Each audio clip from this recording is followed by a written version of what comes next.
So this is specifically a presentation about conflict for this story.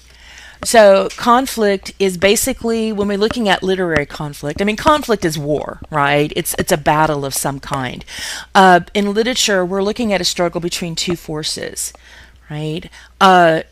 And usually context is considered from the point of view of the main character, the protagonist. So I've got some definitions there. Protagonist is the main character in the story. Please realize that a protagonist is not necessarily a hero. A hero is always a protagonist, but a protagonist is just the main character, right? Antagonist, right? This is the force or the person who is in opposition to the protagonist, right? Now, a lot of times we think of antagonist and we think of villain, but that's not necessarily true, right? Antagonist is just who is opposing the protagonist. That person might be good. If we look at a play like Macbeth, right, by Shakespeare, Macbeth is our protagonist, but he is bad, right? He is a fallen hero. Macduff is his antagonist, but Macduff is a hero, right? So again, realize that antagonist is just the opposite, and that's actually what antagonist means, right? Protagonist, agon is the Greek word for actor, right? And proto means first. So protagonist is the first actor, it's the lead character. Antagonist, anta means opposite. So this is the opposite actor to the protagonist, and that's all it means. It's the opposition. All right.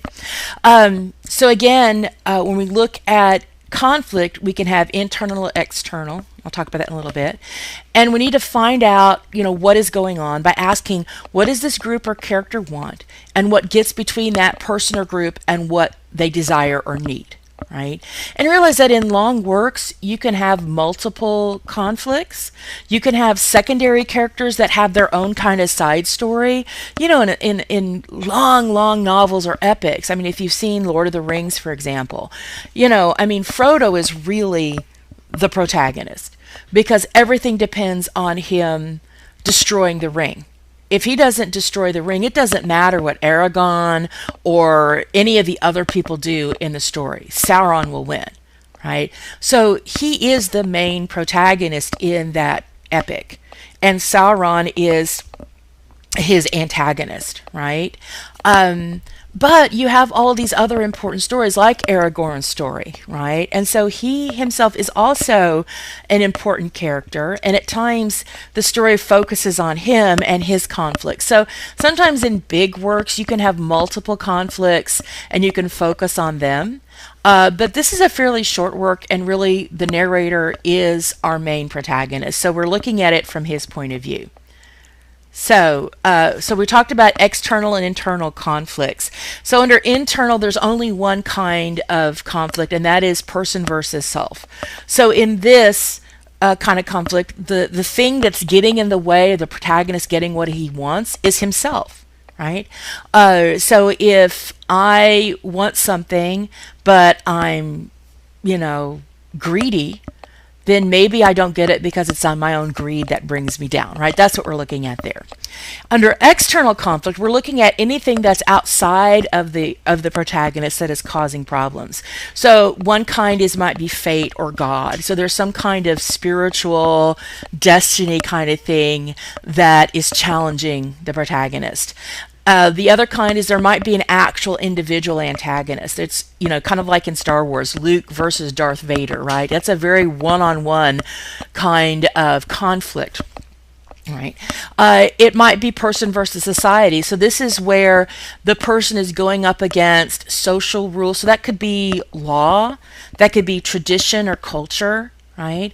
Society could be represented by a town, a government, a corporation. Sometimes you might even have just one person, but he's not acting as an individual. Instead, he is acting as the representative of the group, right? So that's what's going on in that kind of conflict.